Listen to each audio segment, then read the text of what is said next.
Well, greetings and hello there, everybody. It's me, your beloved Star Wars dad, Nooch Too Good, and our conversation today comes from a couple of roster reviews we had on yesterday's stream, which was really good, and I've been trying to think of a way to approach this topic for a while now, and been kind of struggling, like, how do I talk about getting to Kyber 1, advancing your roster forward? And I think this will be a discussion that not only helps people that are in Kyber 2 trying to get to Kyber 1, but this is a discussion that's going to help people all the way through all levels of Grand Arena, how to advance your roster forward and get better at Grand Arena. I'm trying to find where I went. There I am. So let's talk about some basics here. This is Atlas's roster.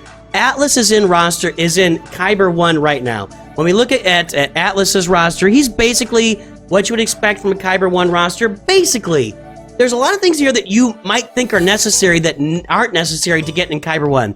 We do see all three capital ships. We've got the Marauder here, maxed out with Bad Batch here for your Galactic Republic. We got the full First Order fleet. We got a full Separatist fleet. We've got a full Empire fleet. The fleets are maxed out to where they're going to be. Now, one thing I want you to notice on here as we look at these fleets, you see a lot of just the relic levels on these characters are right where they need to be to get their farms done.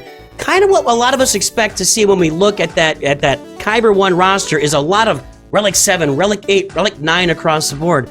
We don't see this here. We have Relic 5, Relic 5, Relic 5, Relic 7, Relic 7 and 6, Relic 7. We got a Relic 9 Executors, so there you go with that. You're going to see that theme continue in the characters.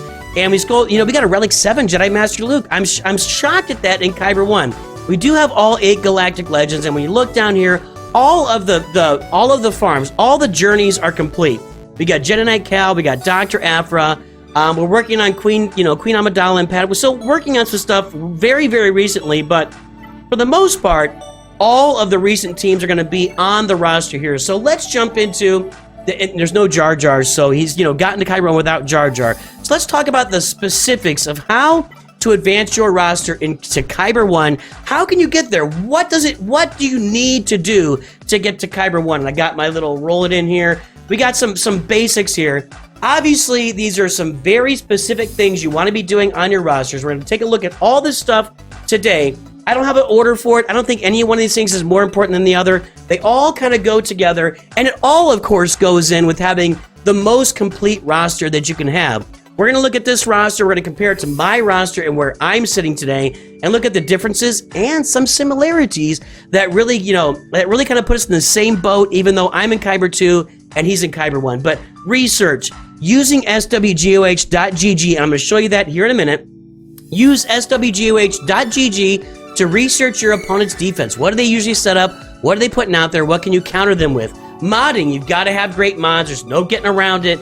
But I think we're going to show that you can punch up. Even if your roster's a little bit behind and your mods are a little bit behind, you can still punch up and still do some damage to your opponent, even with not quite having good, mods as good as them, but you still got to have good mods on the roster. Datacrons, you're going to need some Datacrons on that roster. There's no way to advance to Kyber 1 without farming Datacrons. And finally, new teams. You talked about that a moment ago. You're going to have to farm these new teams, man.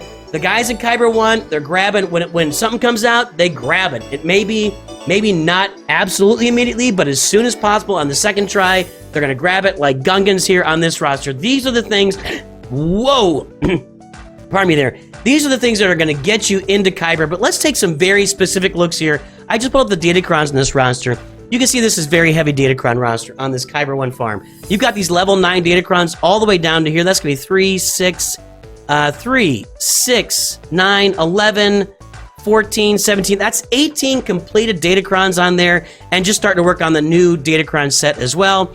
We're going to look at the mods in a different way here. Normally we do this. We sort by speed. We take a look at the characters, whatnot, etc. But I'm going to do it in a different way right now. Let's roll over to SWGOH.gg right now, and let's take a look at a couple of things in there. And I'm going to look first at my account. This is my Nooch 2 Lightspeed account. I'm in Kyber 2 right now. Now, if you go there, and you go to the top up here, you click, and you can go to your GAC history, your GAC bracket, whatever. You can take a look at it there and see what's going on. And this is also, let's close that. Okay, if you want to take a look at your opponent, up here at the top left, you'll just click on it, your ally code's right in the middle of this. You click on that ally code and highlight it. and type in your opponent's ally code, you'll pull up their history as well. Here is Atlas's GAC history. That's how I found that too. So you go to SWGOH.gg. Here's my previous 2 seasons in Kyber 2. Kyber 3, Kyber 2, I've been going back and forth. My last 3v3 season, I was 16, or my last 4 3v3 seasons, 16 and 11. My last 4 5v5 seasons, 21 and 15, 58%. And you're going to see here for Atlas, Atlas is running about 57%. This seems to be about the win rate that you've got to be achieving. Atlas is doing much better in 5v5 than 3v3. So there's an example how you can succeed and not be great at 3v3. But if Atlas can figure out 3v3, whoa doggy, it can even climb even higher. So let's look at this. So we can look at the history here. I can go back and look at my opponents. This is how you do the research. You see what your opponents are attacking with. You see what they're setting on defense. This guy only attacked my Leo Organa, didn't do anymore. Round 2, here was what I used for offense. Here's what I used for defense. This is public information. I'm not giving away anything that's not out there. It's on the website right there. I'm not doing anything special. That's where you look at their history. Research your opponent, see what they put on defense, see what they're using for offense, and then counter appropriately wherever possible. Now let's take a look at the more interesting part. This was my bracket and all the players I was up against. Now I'm in Kyber 2, look at me here. I'm at 8 million. These guys are 11, 10, 11, 10, 11, 10, 11. I am 20 to 25% behind all these guys as far as Galactic. I am solidly below these guys as far as overall roster strength. And this is why I don't really look at, when I do roster reviews, I don't really look at galactic power very much.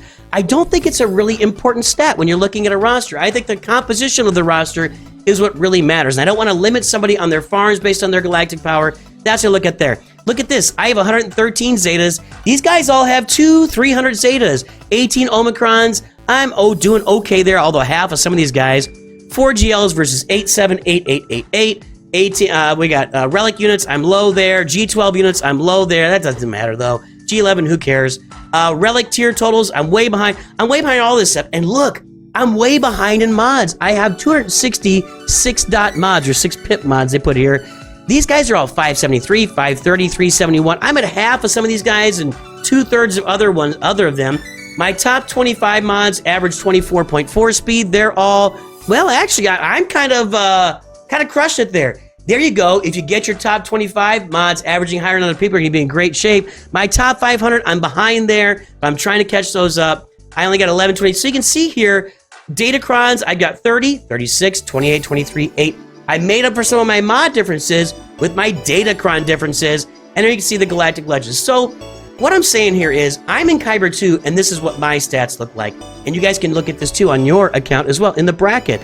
But if you got all that measured here, and we're looking at all of these different things, we're looking at researching your opponent, which we just showed you how to do, modding, which we're showing here. Modding is important, but you can still overcome it with Datacrons or even just solid play.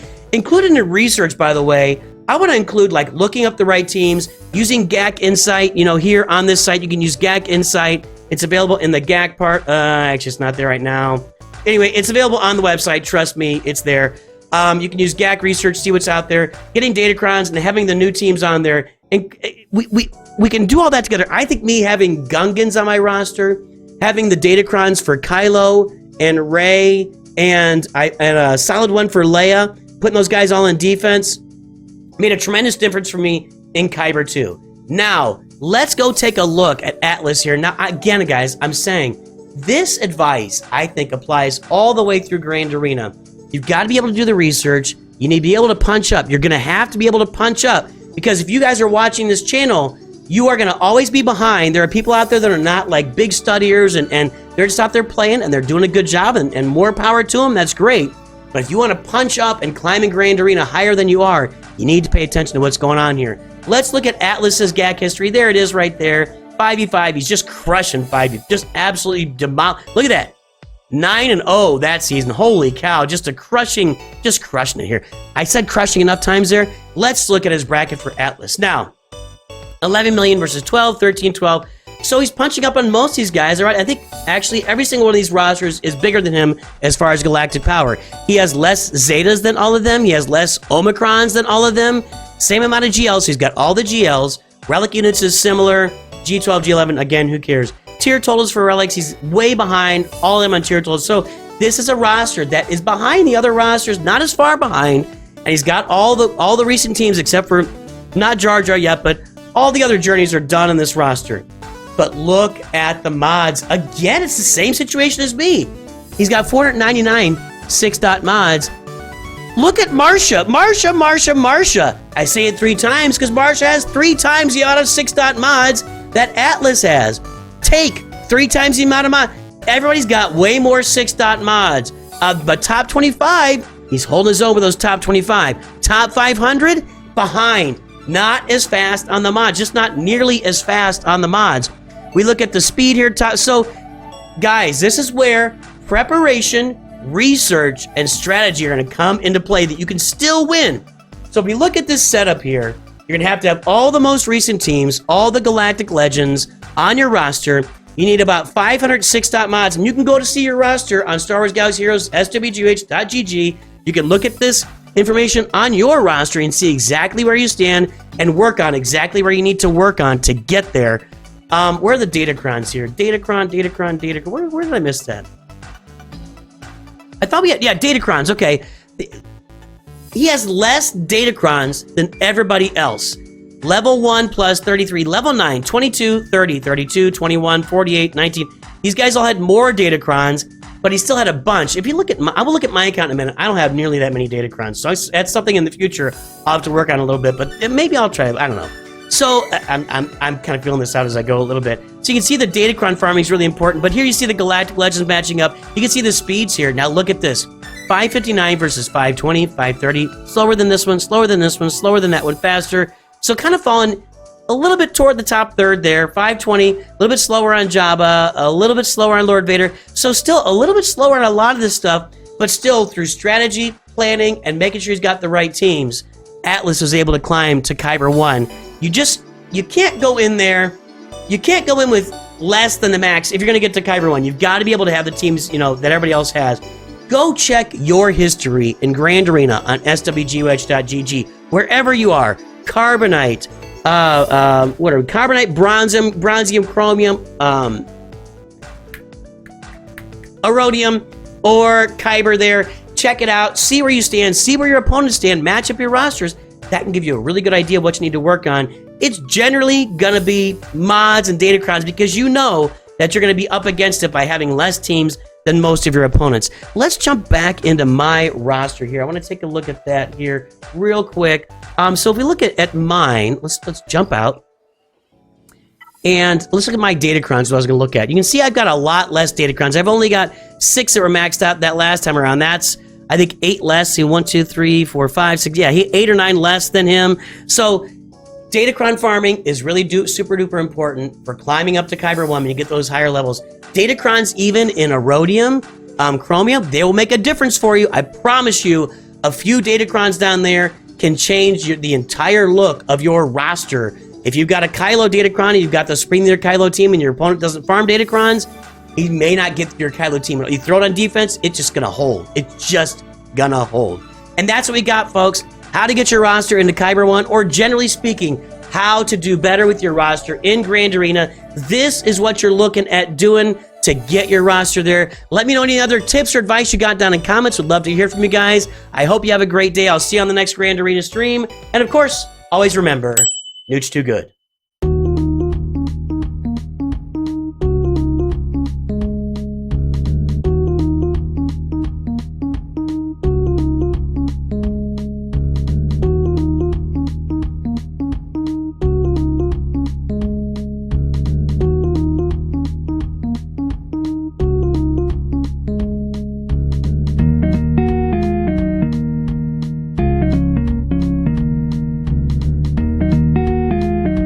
If I gave Nooch a big hug, you think I could get a roster review? Depends on how big you gave it to me.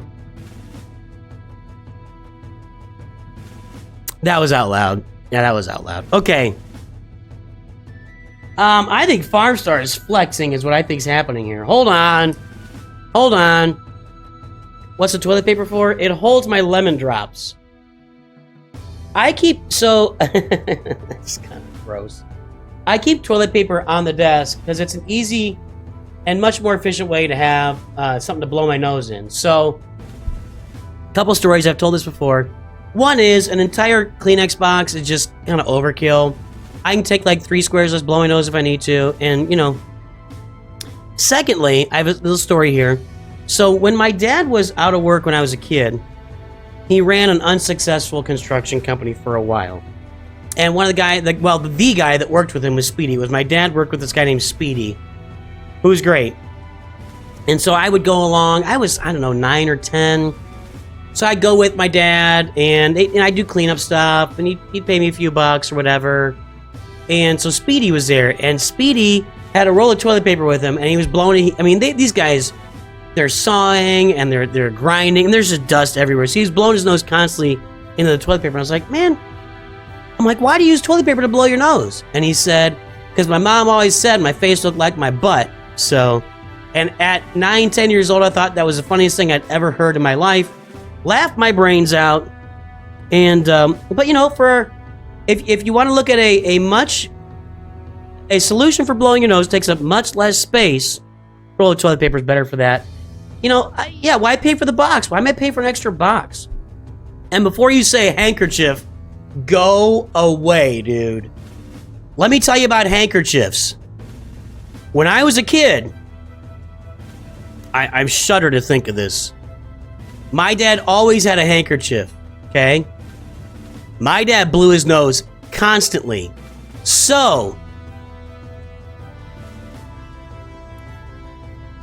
when my nose would run and I need to blow my nose, guess where I got to blow my nose? In my dad's wet handkerchief. That is what happened. I'm not even kidding. I remember it. And you don't really think about it. You're a kid. It's not something you're worried about. My dad would give me... Oh, you moved over to a Che Farm Star. Okay. My dad would give me... He'd pull the handkerchief out of his pocket, the one he'd been using all day. And that's where I'd blow my nose. It happened... This is not a one-time occurrence. It happened all the time. All the time. Just a generational thing. It was still happening back in the 70s, I guess. So there you go. For me... TP, baby. TP. All right. So, Farmstar moved over to Twitch. Just looking for some higher relic recommendations. Moved over to Twitch. Let's see here. Well, your Kyber 1. I don't need recommendations from me.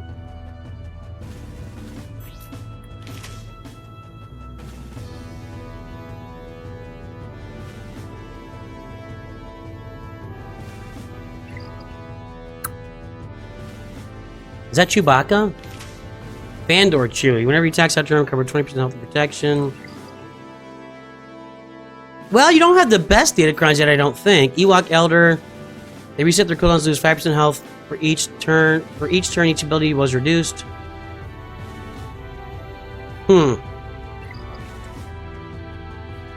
Interesting. Looking for some relic level. I mean, this is a banging roster, dude. Question for you, Farmstar. I'm not hungry anymore. It says Split in 2 Gaming. Mythic is with me. Mythic's with me. We're of an older generation. Yeah, everybody had hankies back then. Right. I don't get sick. I'm just telling you guys, I don't get sick. I have a lifetime disease with asthma, but I rarely get sick. Oh, I've been an endgame creator for a while. I'm not the endgame creator, but Farmstar, question for you over on Twitch. We talk about this a lot. What do you think the big difference is between Kyber 1 and Kyber 2? Is it getting all the most recent teams? Like, you got this big roster, you have all the most recent stuff. You know what I mean? Like, you're not missing anything on the roster. So, is that the big difference between, let's see here, do you have Gungans? You don't have Jar Jar yet. So how are you in Kyber 1, where some people with similar rosters are struggling to get out of Kyber 2? That's what I want to know. Ships and newest characters. Well, you don't have Jar Jar. But you do have, like, everything, though. You've got Dr. Aphra. You've got Cal Kestis. You've got Starkiller. You've got... I mean, you just have everything. I don't see anybody up here is required for no Tuscans yet. Don't have the 3-man Tuscans team, but okay. But everything else is done on the roster. So what are some relic recommendations? Let's start down here at the bottom. Maybe Geo Soldier, although you don't use that ship very often.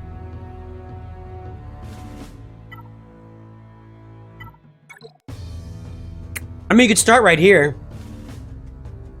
If you want to put some relic levels on, and I don't know how your Phoenix are performing right now, but extra relic levels on Kanan, Hera, even Captain Rex, Chopper, just to make them, you know, more egregious. So that's a place where you could put some relic levels. Just a thought. Kyber 1 is also War of Attrition. Gotta have enough off-meta teams to counter a heavy defense while placing a heavy defense. Right. Now, do you research every single round of GAC? I wonder if that's a big differentiator. Range Trooper doesn't really need it. So far, I'm seeing Phoenix as the one place to add some relic levels. What about L3? Yes, and researching every round of GAC is also there. L3 with some relic levels, you know, a plug-and-play tank for you. I'm not sure where you're playing her. We put her with Rey, put her with Sortie, you put her with Dash. But making L3 even more tanky, that would be a good thing, right? I don't know that Cara Dune would be worth the investment at this point. Maybe with Luthen coming, you know, with Luthen on the way, maybe Cara Dune becomes more valuable on that Mon Mothma team. Maybe relic levels on her would be a big deal if Luthen is on that Mon Mothma team, right? Maybe K2 for your AdRad team.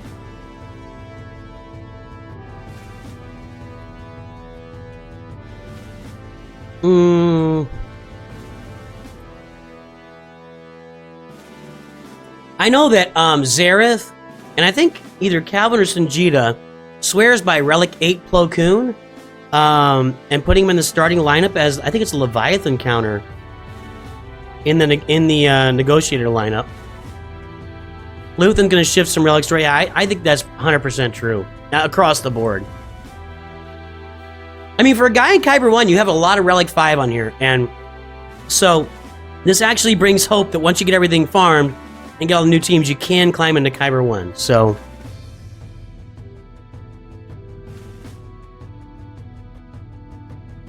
you got your Imperial Super Commando. Those are the ones I see so far. The Phoenix, Cara Dune.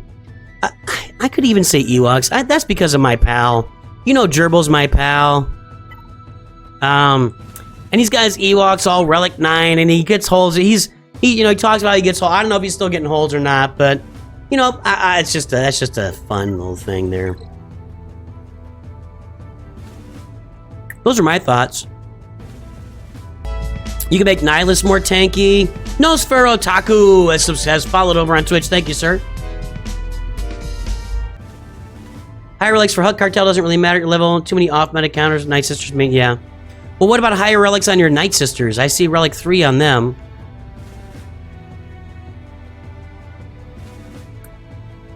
Maybe your Gungans, but it's a little bit late to the game there, but maybe you take your Gungans up to Relic 7, Relic 8 to make them that much, to make them more beefy on defense.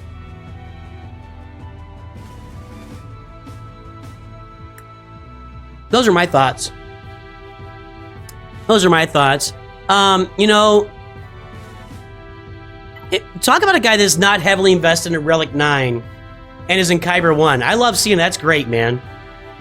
We'll talk about Relic 8 and 9 up here. Jedi Master Luke, all that extra protection he gets, so spreads it around to the team for offense.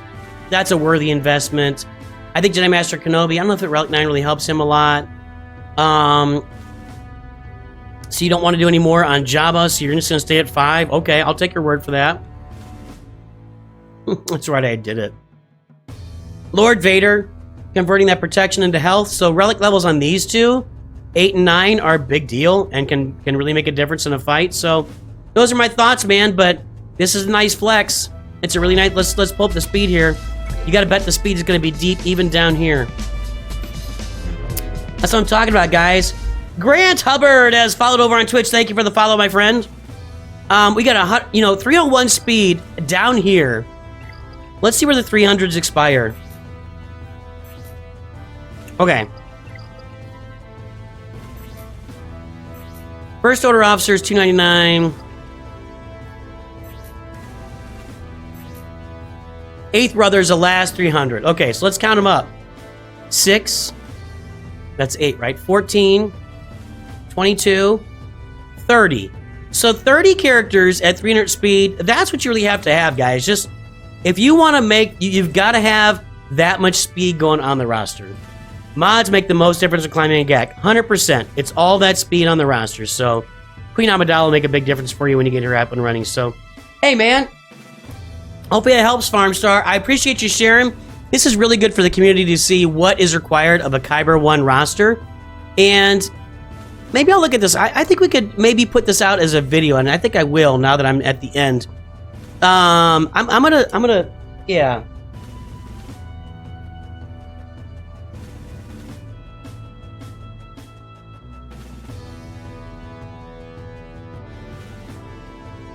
Farmstar, I'm going to use your roster as a Kyber 1 example. It's a really good example of a roster that you're not super duper heavily invested in everything. You've only done the relic levels you need to get the stuff done, and yet you're still in Kyber 1.